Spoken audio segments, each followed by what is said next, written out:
me respeita. Então me escuta, ofendendo não. Então, quando eu digo que você fala que vai no Foro de São Paulo e você fala que é uma reunião de velhos ali, você é um desonesto. Você dizer que as pessoas estão plantando o comunismo fake para poder ganhar a eleição. Toma vergonha na sua cara. Tudo tem seu tempo, assim como dizem Eclesiastes. Tem tempo de lutar, tem tempo de ficar parado, tem tempo de agir, tem tempo de de guerra, tempo de paz. E eu vejo que nesse tempo agora a gente vai ter que ter uma guerra muito mais inteligente. Ou seja, a oposição que nós estamos lutando não é uma oposição que joga as regras do jogo. Não é uma oposição que está preocupada se você disse ou não disse algo de acordo com as regras do jogo. Eles vão jogar a mídia para cima de vocês. Eles vão jogar ali o regimento interno contra você. Então eu sou cético, mas não pessimista. Eu sou cético de compreender que nós estamos num cenário muito ruim, onde uma pessoa que faz parte de uma organização extraoficial política, que é o Foro de São Paulo, que contém ali o MIR chileno e também tem ali o Comunes, né, que se tornou partido, mas que era o ASFARC, né, Forças Armadas Revolucionárias Colombianas, que faz parte do Foro de São Paulo, é essa organização que a gente está lutando, ou seja, nós somos muito pequenos diante disso. Mas eu também não quero deixar de falar para você que está me escutando, que está talvez com a sua opinião aí, tanto de indignado, que eu compreendo, de revoltado, eu também compreendo, que queria que o Bolsonaro batesse a mão na mesa e fizesse algo. Eu compreendo tudo isso. De uma outra maneira, ele deixou também bem claro de que ele não pode tomar uma decisão sozinha, sendo que não há outras instituições, não deu nome aos bois, mas quem sabe lê aí um pingo a letra, de que ele não pode fazer as coisas simplesmente no âmbito, na euforia de querer dar uma resposta para o povo brasileiro. Agora, fica alguns questionamentos na minha cabeça, né, que acredito que esteja também na de todos. E agora? Será que seria melhor o Bolsonaro ter uma atitude mais enérgica agora para poder nos poupar de uma possível desastre nesses próximos 4 ou quem sabe muito mais anos de esquerda?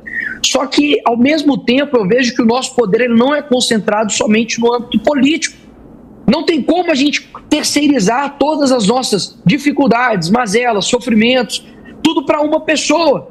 Então, a minha visão sobre tudo é isso. É que a gente mantenha uma esperança, não uma esperança ingênua, não uma esperança que faz com que você não tenha uma responsabilidade dos seus atos. Pode ter certeza que eu não sou aquele tipo de pessoa, por mais novo que eu seja, por mais que eu tenha que aprender, por mais que eu tenha ainda muito a que compreender do mundo, eu me retomo aqui na minha humildade de tomar a posição de estou pronto para ganhar. Se for necessário perder o meu mandato, eu perco, mesmo que injustamente, porque eu sei que eles vão tentar fazer isso. Se for necessário, né, eu ser preso, eles me caçarem, eles me perseguirem injustamente, meu Deus do céu, eu sou cristão, que tipo de surpresa tem isso para mim? Eu fico muitas das vezes preocupado, atônico, de que eu vejo que as pessoas lhe faltam coragem mesmo. Não coragem de talvez ir pedir e ficar na rua, mas coragem com você mesmo, de tomar as suas decisões. É muito fácil terceirizar a responsabilidade para os outros, mas tem algo em volta de nós que pode mudar tudo, que é a nossa família, que é o nosso bairro, que são as comunicações que nós fazemos todos os dias com as pessoas. Então, Nicolas, eu não vou terceirizar as minhas responsabilidades aos meus eleitores, pessoas que confiem em mim, saibam que não precisam contar comigo para poder desistir do Brasil. Não precisam contar comigo para poder não ter coragem. Eu terei coragem naquilo que for necessário, ficarei calado quando for para ficar calado, mas quando for para agir, pode ter certeza que eu estarei preparado. Diogo Schelp, se quiser comentar, e depois na sequência a pergunta para o deputado, por favor. É interessante porque o presidente ele tem esse discurso, né, de que ele tinha como papel, ele falou isso inclusive em discursos na ONU várias vezes, de impedir a instalação do socialismo ou do comunismo no Brasil. Em primeiro lugar, a gente precisa lembrar que ele não era a única opção em 2018 para impedir a volta do PT ao governo. Ele também, em muitas das falas dele, ele esquece que entre o governo dele e o governo da Dilma, teve o governo Temer, que estava longe de ser algo voltado para o socialismo, coisa do tipo. E em terceiro lugar, apesar de ser um partido de esquerda, o PT, o que se viu nos primeiros governos também não foi a instalação de um sistema comunista, um sistema socialista ou algo do tipo. Então isso faz parte da estratégia, né, de estabelecer aí um medo, do desconhecido, justamente com fins eleitorais. Eu conheço bem, por exemplo, o Fórum de São Paulo, porque como jornalista estive em um desses encontros para retratar aquele momento. Fui, inclusive, expulso pelos petistas porque eles não queriam que eu assistisse a alguns dessas discussões, mas vou dizer, era algo absolutamente vazio de conteúdo, não tinha nada de fato, enfim, que pudesse significar realmente uma ameaça, algo que levasse a golpes ou coisa do tipo, né? Eram discussões vazias sobre ideias de esquerda e assim por diante. Se quiserem ver sobre isso, é só procurar um vídeo chamado Fórum dos Dinossauros, que está disponível no YouTube, em que eu mostro essa experiência.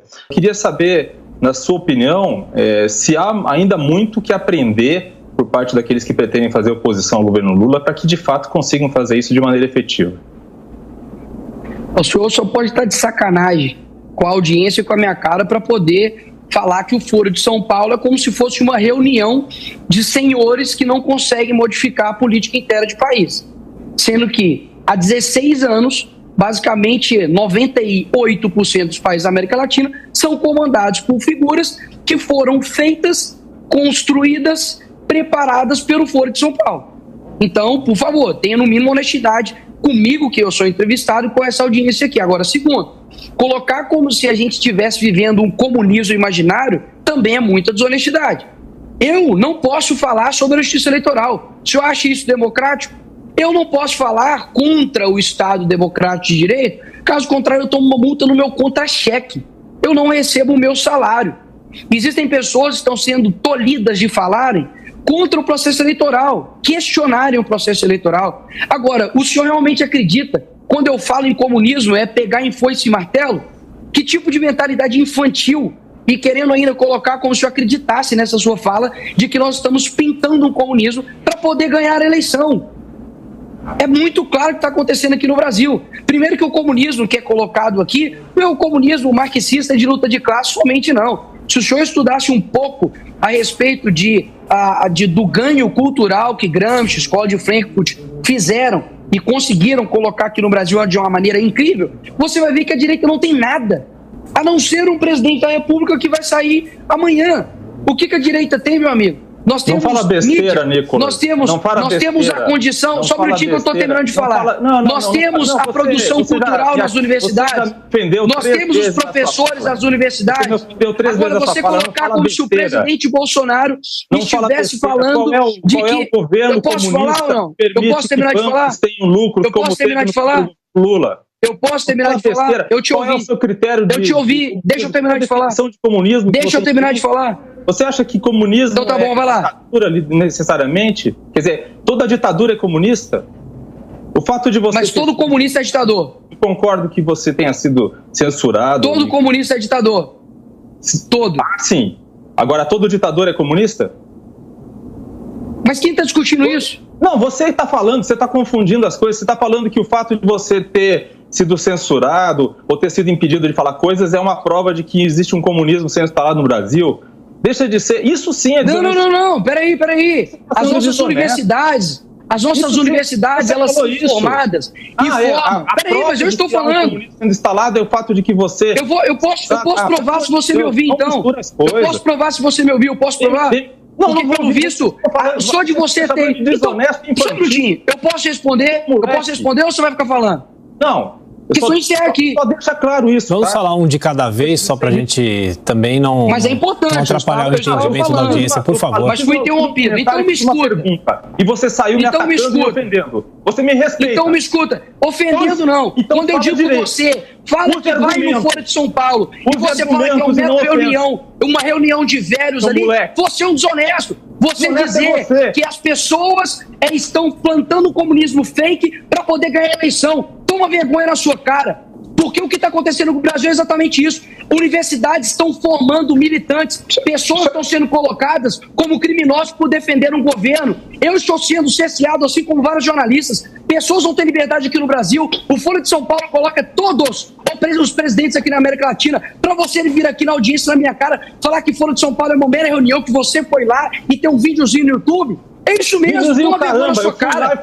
Não tá conversando com o moleque. Só um momento, então, Nicolas e Diogo, vamos ouvir um pouquinho o Fernando Conrado, enquanto a gente respira um instantinho. Vamos tentar se respeitar nessa conversa e manter um pouquinho a